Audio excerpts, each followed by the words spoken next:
Social science का chapter number 3, जिसका नाम है लैंडफॉर्म्स एंड लाइफ। लैंड जिसके ऊपर आप रहते हैं उसकी अलग अलग जगहों पर अलग अलग फॉर्म्स हैं। फॉर एग्जाम्पल माउंटेन्स अगर आप देखेंगे, माउंटेन्स एलिवेटेड होते हैं, रफ होते हैं, रॉकी होते हैं, पथरीले होते हैं। दूसरी जगह पर जहाँ प्लेन्स हैं, प्लेन फ्लैट होते हैं, ये बहुत वास्ट होते हैं, फर्टाइल होते हैं।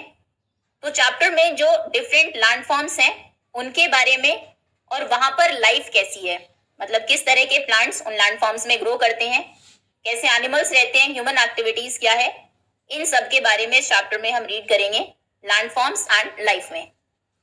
सो स्टार्ट करते हैं। पहले कोट आपको दिया है, free from the burden of human beings may the earth with many heights, slopes and great plains bearing plants endowed with varied powers spread out for us and show us her riches. Free from the burden of human beings. Human beings का जो burden है, impact है, pressure है human activities का अर्थ के ऊपर, उससे free होकर may the earth with many heights, slopes and great plains. इस लाइन में बताया गया है अर्थ के जो लैंडस्केप्स हैं उनकी डाइवर्सिटी के बारे में, कि लैंड के ऊपर जो हाई माउंटेन्स हैं, फिर जेंटल स्लोप्स हैं, वास्ट प्लेन्स हैं जो बेयर करते हैं, जिनके ऊपर ग्रो होते हैं डिफरेंट अलग अलग तरह के plants, bearing plants endowed with varied powers. और वो जो प्लांट्स हैं उनके अलग पावर्स हैं, मतलब हर प्लांट की अपनी अलग क्वालिटीज हैं, अलग यूजेस हैं। So may they spread out for us, काश वो हमारे लिए और फैले, and show us her riches, जो अर्थ है वो हमें उसके जो रिचेस हैं, फर्टाइल सॉइल है, फ्रेश वाटर है, एक डाइवर्स इकोसिस्टम है, वो हमें दिखाए। दी अर्थ इज माई मदर, अर्थ मेरी मदर है, माँ है, and I am her child, और मैं उसका चाइल्ड हूँ। सो यहाँ पर ये एक जो कोट है वो अथर्ववेद से लिया गया है, भूमि सूक्त हाइम टू दी अर्थ, कि काश जो अर्थ है जिसके ऊपर हाइट्स हैं, बहुत हाई माउंटेन्स हैं, स्लोप्स हैं, ग्रेट प्लेन्स हैं, वो ह्यूमन बींग्स की जो एक्टिविटीज हैं उससे फ्री होकर प्लांट्स को बेयर करे, जो जिनकी बहुत अलग अलग पावर्स हैं, और ज्यादा फैले और हमें अपने रिचेस को दिखाए। ओके, स्टार्ट करते हैं। इसी के साथ चैप्टर शुरू होता है। द बिग क्वेश्चंस, कुछ क्वेश्चंस हैं जिनके आंसर्स आपको चैप्टर में मिलेंगे। What are the major types of landforms, कौन कौन से मेजर टाइप के लैंडफॉर्म्स हैं, and their significance to life and culture, उनका क्या सिग्निफिकेंस है, कैसे वो इंपॉर्टेंट है लाइफ के लिए और कल्चर के लिए। What are the challenges and opportunities of life associated with each landform? Her landform से कौन कौन से चैलेंजेस, हर लैंडफॉर्म में रहने के अलग चैलेंजेस हैं। जो माउंटेन्स पर लोग रहते हैं उन्हें अलग मुसीबतों का सामना करना होता है, क्या वहाँ के चैलेंजेस हैं, क्या वहाँ की अपॉर्चुनिटीज हैं, इसके बारे में हम चैप्टर में रीड करेंगे। ओके, सो क्या मेजर लैंडफॉर्म्स हैं, कैसे वो सिग्निफिकेंट है लाइफ और कल्चर के लिए, और अलग अलग लैंडफॉर्म से कौन कौन से चैलेंजेस और अपॉर्चुनिटीज ऑफ लाइफ एसोसिएटेड है। Introduction. Humans like most mammals live on earth, जैसे बाकी मैमल्स अर्थ के ऊपर रहते हैं, ऐसे ही ह्यूमन बींग्स भी अर्थ के ऊपर रहते हैं। Land, as you may have noticed, जमीन जो होती है आपने नोटिस किया होगा, has many forms and features, उसके अलग अलग फॉर्म्स हैं, अलग अलग फीचर्स हैं। इट्स अपीयरेंस, जैसे वो अपीयर होती है, जैसी वो दिखती है, changes a lot from one region to another, वो एक रीजन से दूसरे रीजन में जाने पर काफी हद तक चेंज हो जाती है। जैसे लैंड आपको दिखाई देती है, एक जगह आप देखेंगे तो अलग तरीके की होगी, दूसरी जगह अलग होगी। Suppose that you are travelling, अब कुछ एग्जाम्पल्स दिए हैं। मान लीजिए आप ट्रैवल कर रहे हैं by road from the region known as Chota Nagpur इन झारखंड। झारखंड में एक जगह है छोटा नागपुर। देखो ये मैप में अगर हम देखें, यहाँ पर ये पूरा रीजन है छोटा नागपुर, और यहाँ का लैंडफॉर्म कैसा है, इस तरीके का लैंडफॉर्म आपको यहाँ पर दिखाई देगा, क्योंकि ये एक प्लेटू है। ऐसा लैंडफॉर्म आपको मिलेगा छोटा नागपुर में। सो मान लीजिए आपने छोटा नागपुर से चलना स्टार्ट किया, ट्रैवल करना स्टार्ट किया बाय रोड, रीच प्रयागराज इन उत्तर प्रदेश, फिर उत्तर प्रदेश के प्रयागराज में आप पहुंचे। ये यूपी में लखनऊ के नीचे यहाँ पर है प्रयागराज। सो आपने झारखंड से चलना स्टार्ट किया, प्रयागराज में पहुंचे, झारखंड का लैंडफॉर्म हमने देख लिया। अब प्रयागराज में आपको कुछ ऐसा लैंडफॉर्म दिखाई देगा, ये बिल्कुल प्लेन एरिया है, और जो प्लेन्स होते हैं वो सबसे ज्यादा पॉपुलेटेड होते हैं, ज्यादातर लोग वहीं पर रहते हैं, क्योंकि जहां पर फ्लैट लैंड होगी वहां पर एग्रीकल्चर, खेती करना आसान होगा और कंस्ट्रक्शन भी आसान होगी। ठीक है, फिर आप पहुंचे प्रयागराज, वहां पर आपको इस तरह का लैंडफॉर्म देखने को मिला। एंड गो टू अल्मोड़ा इन उत्तराखंड, फिर आप अल्मोड़ा गए उत्तराखंड में, ये यहाँ पर है अल्मोड़ा इन उत्तराखंड, और ये हिली एरिया है, तो इस तरीके का लैंडफॉर्म आपको यहाँ पर देखने को मिलेगा। तो तीनों जगहों पर आपने देखा लैंडफॉर्म बिल्कुल अलग है। ये छोटा नागपुर में है, फिर ये ऐसा प्रयागराज में है, और ये है उत्तराखंड के अल्मोड़ा में। ना ऑन द वे, रास्ते में you will see very different landscapes, आपने बहुत अलग अलग तरह के लैंडस्केप्स देखे। In fact you will encounter 3 major landforms, 3 जो मेजर लैंडफॉर्म्स होते हैं वो आप देखेंगे, which we will now explore, जिन्हें हम अभी एक्सप्लोर करेंगे, जिनके बारे में अभी और जानेंगे। अभी क्लास एक्टिविटी आपको दी है। As a class activity form groups of 4 और 5 स्टूडेंट्स, 4-5 बच्चों का एक ग्रुप आप बना लेंगे। ऑब्जर्व करेंगे अपने स्कूल की सराउंडिंग्स को, आपके स्कूल के आसपास कैसा लैंडस्केप है। What kind of landscape do you see, आपको प्लेन एरिया दिखता है या फिर आपका स्कूल किसी माउंटेन पर सिचुएटेड है तो माउंटेनियस लैंडस्केप होगा, डेजर्ट्स में है तो वैसा दिखाई देगा, मतलब आसपास का लैंडस्केप कैसा है वो आपको बताना है। Will the landscape change a few kilometres away, क्या कुछ किलोमीटर जाने पर ही लैंडस्केप चेंज हो जाता है, और विद इन सम 50 किलोमीटर्स, या फिर 50 किलोमीटर्स में वो चेंज हो जाएगा, कंपेयर विद अदर ग्रुप्स। सो जो हमारे मेजर लैंडस्केप्स हैं, जैसे अभी तक हमने प्लेटू देखा, एक छोटा नागपुर, प्लेन एरियाज देखे, माउंटेन्स देखे, ये बहुत शॉर्ट डिस्टेंस लाइक 50 किलोमीटर्स में चेंज नहीं होते हैं, क्योंकि ये बहुत बड़े एरिया में फैले होते हैं, hundreds of kilometres, in fact thousands of kilometres तक अगर आप माउंटेन्स देखेंगे। ऐसा नहीं होगा कि 50 किलोमीटर्स में माउंटेन्स हैं, फिर कहीं पर प्लेन आ गया, फिर कहीं प्लेटू आ गया। ठीक है, बहुत शॉर्ट डिस्टेंसेस में, विद इन 50 किलोमीटर्स में जो या फिर फ्यू किलोमीटर्स दूर में लैंडस्केप्स चेंज नहीं होते हैं। Now in the same groups, उसी ग्रुप में आप डिस्कस करेंगे a journey that any of you has made through a region of India, आप में से कोई भी कहीं घूमने गया हो वो आपको डिस्कस करना है। List the different landscapes seen on the way, on the way आपने किस तरह के लैंडस्केप्स देखे, उन्हें आप डिस्कस करेंगे और दूसरे ग्रुप के साथ कंपेयर करेंगे। फॉर एग्जाम्पल, अगर आप उत्तराखंड में गए हो या फिर मेघालय गए हो तो वहां पर आपको हिल्स दिखाई देंगी, रेन फॉरेस्ट दिखेंगे।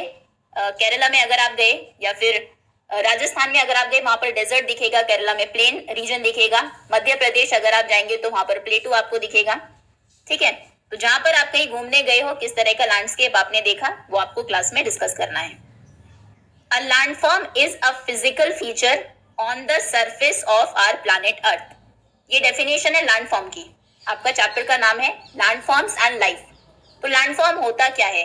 लैंडफॉर्म फिजिकल फीचर है on the surface of planet earth, हमारी अर्थ का जो सरफेस है, जो टॉप पार्ट है, वो कैसा है, उसे हम बोलते हैं लैंडफॉर्म।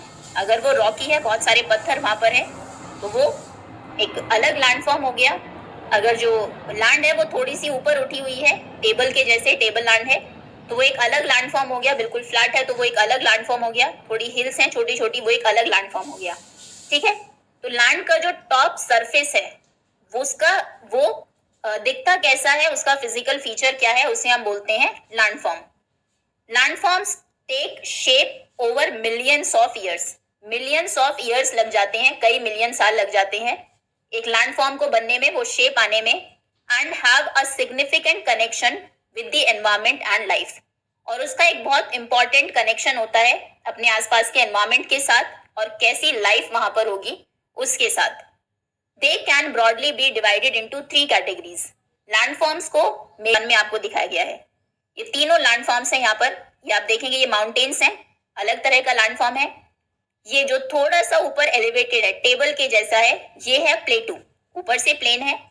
माउंटेन्स को अगर आप देखेंगे तो टॉप से ये बिल्कुल पॉइंटेड होता है, ये भी एलिवेटेड है, ऊपर उठा हुआ है लेकिन ऊपर से पॉइंटेड है। ये थोड़ा एलिवेटेड होता है प्लेटू और ऊपर से फ्लैट होता है, और ये है प्लेन एरिया यहाँ पर। Okay, the drawing illustrate 3 landforms, इस ड्रॉइंग में 3 लैंडफॉर्म्स को दिखाया गया है। Mountains in the background, background में आप देखेंगे माउंटेन्स हैं, 2 ऑफ देम स्नो केप्ड, 2 उनमें से बर्फ से ढके हुए हैं, स्नो कैप्ड है। A plateau on the left, left में प्लेटू है, ये प्लेटू है, and a plain in the foreground, और आगे की तरफ ये क्या है, प्लेन है, with a river emerging from the mountains, यहाँ पर आप देखेंगे रिवर है, माउंटेन से शुरू हुई और यहाँ पर प्लेन में ये बह रही है। Okay, now these landforms have different climates and are home to a variety of flora and fauna। ये जो लैंडफॉर्म्स हैं यहाँ पर अलग क्लाइमेट होता है और ये बहुत सारे अलग वैरायटी के फ्लोरा, फ्लोरा मतलब जो डिफरेंट टाइप के प्लांट्स हैं, और फौना बोलते हैं एक जगह पे रहने वाले एनिमल्स को, उनका घर है। Humans have adopted to all landforms, humans ने अपने आप को बदल लिया है हर लैंडफॉर्म में रहने के लिए। लोग माउंटेन्स पर भी रहते हैं, प्लेन एरिया में भी रहते हैं, प्लेटूज पर भी रहते हैं। But the number of people living on different kinds of landforms varies through out the world, लेकिन पूरी दुनिया में किस लैंडफॉर्म पर किस तरह के लोग रहेंगे वो हम वैरी करता है।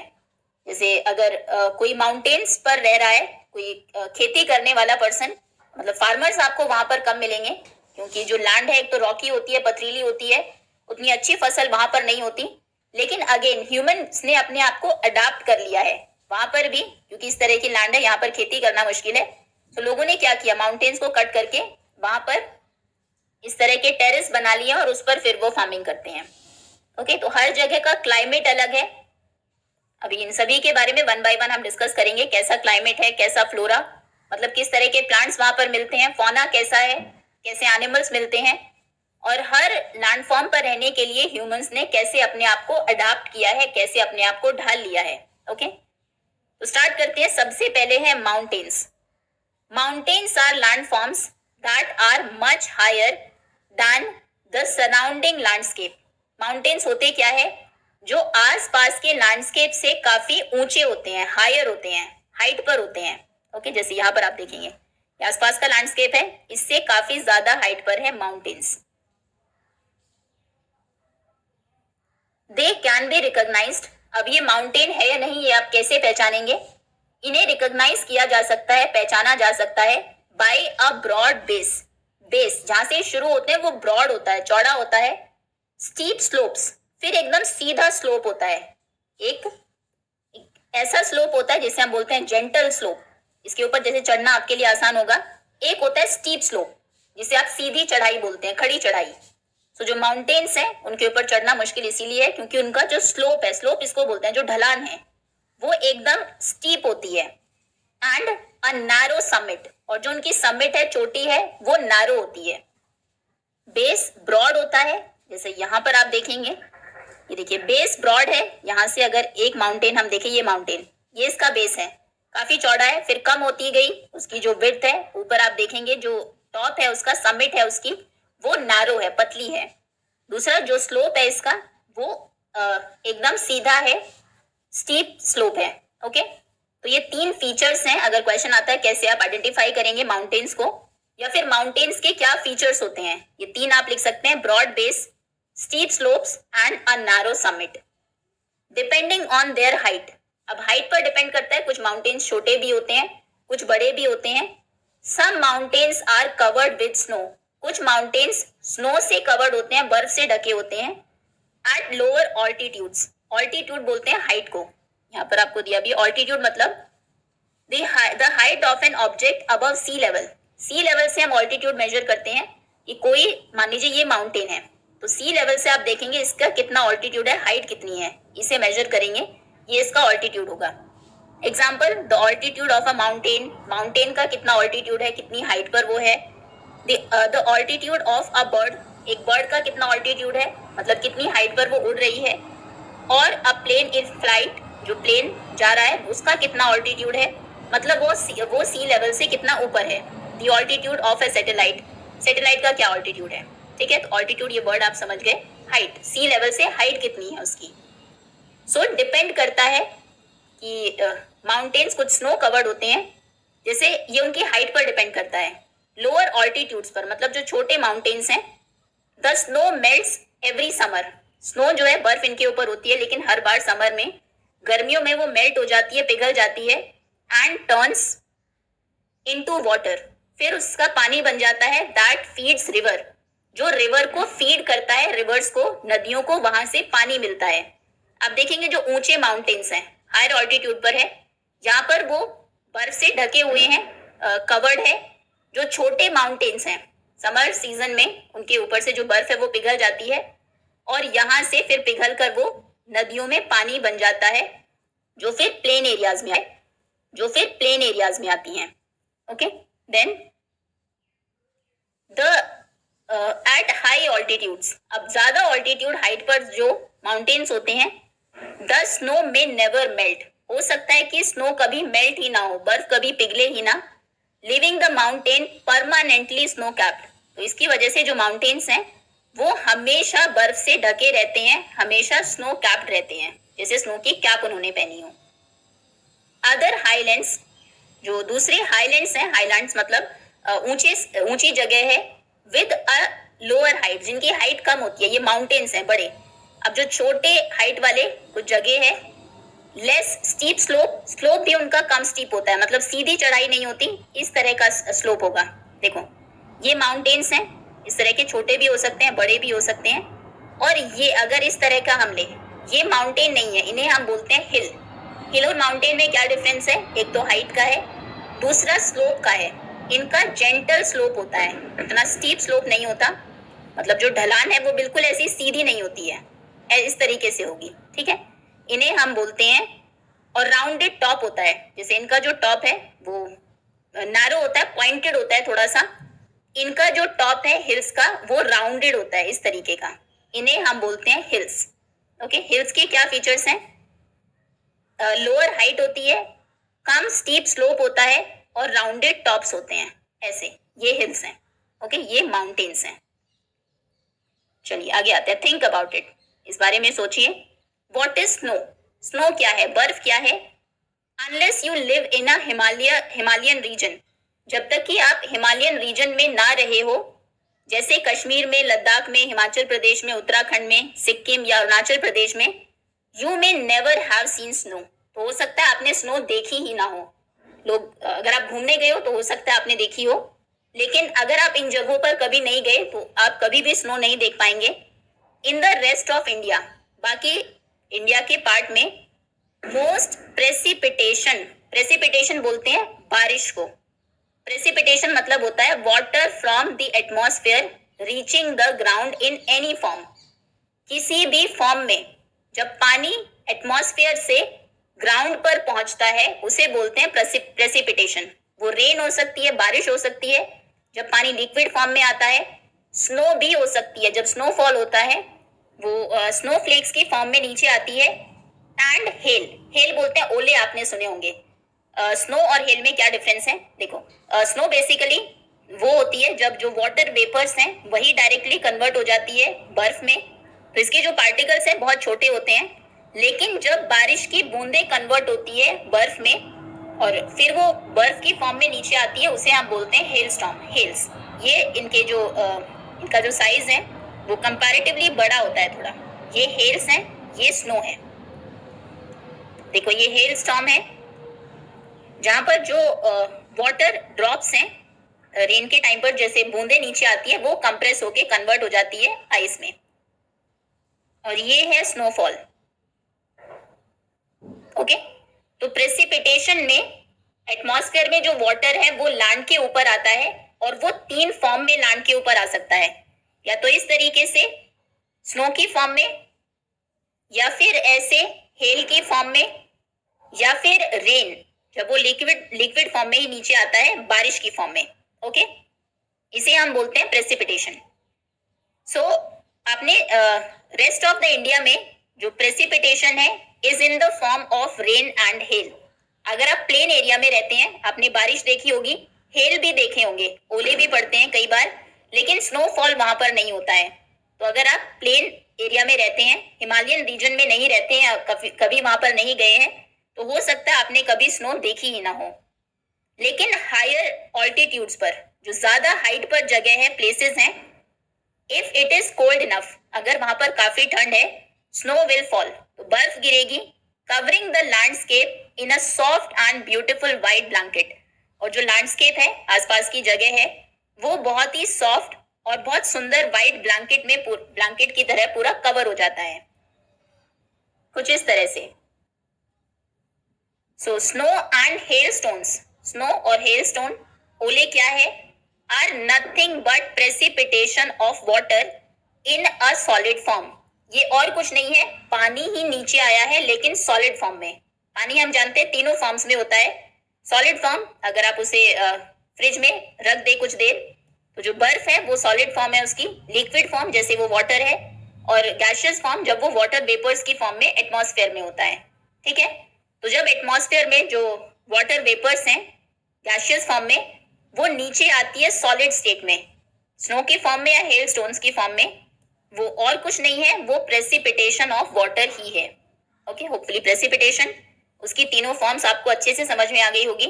हेल स्टोन्स और स्नो में क्या डिफरेंस है वो भी क्लियर हो गया।